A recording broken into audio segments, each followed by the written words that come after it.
প্রায় 17 বছর একটি ফেসিবাদী সরকার রাষ্ট্র ক্ষমতায় বসেছিল। এই সামান্য ব্রিজটুকু তারা করতে পারেনি।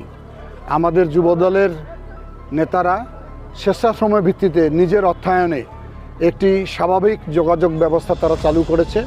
আমি মনে করি এটা সাময়িক ব্যবস্থা। আমাদের নিশ্চয়ই আল্লাহ আমাদেরকে যদি রহমত করে, জনগণ যদি আমাদেরকে ম্যান্ডেট দেয়, এখানে একটি স্থায়ী ব্রিজের ব্যবস্থা আমরা করে দিব। আবার ধান পারাবার করতে গিয়ে কত সময় আমার ধান নষ্ট হয়ে যাইতো, কিন্তু এখন আর এই ধান নষ্ট হবে না এবং আমাদের খুব উপকার হইল। আমাদের যারা পারাবার হব আমরা এই ব্রিজ দিয়ে যাতায়াত করতে পারবো।